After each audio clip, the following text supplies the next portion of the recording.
안녕하십니까, 문틀남TV입니다. 이제 머지않아 권좌에서 내려올 대통령 문재인으로 하여금 퇴임 이후 맡게 될 자신의 상황 관련해 섬뜩하게 할 만한 신문 칼럼이 등장했습니다. 13일 아침 조선일보는 칼럼을 통해 탈원전을 감사한 감사원 보고서는 200쪽 분량에 달하고 이 중 문 대통령을 지칭한 대통령이란 단어는 109쪽, 161쪽에 딱 2번 등장한다며 그 2번의 대통령은 죽어가는 사람이 범인을 알리려 한다는 다잉 메시지와도 같다고 썼습니다.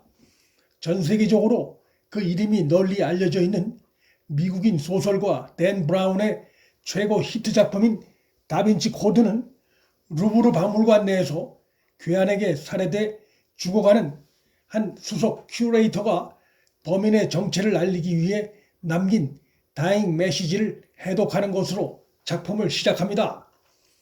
이날 아침 칼럼은 정권에 가진 압박에 죽을 지경이 된 최재형의 감사원이 혼신의 힘을 당해 감사 보고서에 진실의 조각을 새겨 넣었다며 작지만 분명한 그 단서가 출발점이 되어 대전지검 수사를 통해 탈원전 자해극의 실체를 드러내 줄 것이다라고 썼습니다. 소설 다빈치 코드 속 인물에 비하면 최재형 감사원장이 남긴 범인을 알리려는 메시지는 보다 선명하다고 할 수 있습니다. 대통령 문재인의 실명뿐만 아니라 그의 발언 내용까지 공개됐습니다. 최재형 감사원장이 대단한 법과 원칙론자가 아니었다면 이런 결행을 하기 어려웠을 것입니다. 윤석열 검찰총장이 남긴 청와대의 울산 선거 공작 사건 공소장에도 대통령 문재인의 이름이 직접 등장하진 않지만 대통령이란 단어가 무려 35번 등장합니다. 이 공소장 역시 윤석열 검찰총장이 훗날 수사팀에 남긴 청와대 권력이 개입된 선거 공작 사건의 진범이 누군지 암시한 메시지라고 부를 수 있을 것입니다. 신문은 배후에 대통령을 드러낸 대표적 사안이 탈원전 자해극이라 지적하며 대통령의 의중에 따라 근거 자료가 왜곡 조작됐음이 감사원 감사에서 확인됐다고 썼습니다. 월성원전 경제성 조작 사건 배후의 최정점에 대통령 문재인이 있음을 강하게 시사한 것입니다. 칼럼은 간이 콩알만 하다는 공무원들이 대놓고 범죄를 저질렀다. 대통령이 뒤에 있으니 겁날 것도 없었을 것이라고 신랄하게 그들의 행위를 비판했습니다. 울산 선거 공작 사건은 현 정권이 친문 검찰 이성윤을 중앙지검에 앉혀 놓음으로써 추가 수사를 틀어막았지만 월성 원전 사건은 윤 총장의 신의 한 수로 대전지검이 수사를 맡아 거대한 해일의 규모로 청와대와 정부의 개입 혐의를 전광석화처럼 수사 중에 있습니다.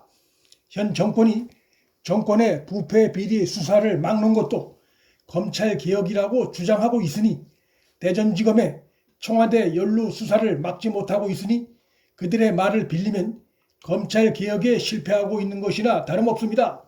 대전지검은 현재 청와대 대통령 문재인의 핵심 참모였던 최희봉 당시 산업정책비서관과 그의 아래에 있었던 2명의 행정관의 휴대폰과 컴퓨터 사무실 등을 압수수색해 내용을 분석 중에 있고 이번 사건 연루자가 청와대 내에 더 있는 정황이 나타남에 따라 수사 대상을 넓힐 움직임을 보이고 있으며 이들에 대한 수사가 마무리되면 그 다음은 최재형 감사원장이 보고서에 남긴 메시지에 따라 대통령 문재인을 직접 겨냥하게 될 전망입니다.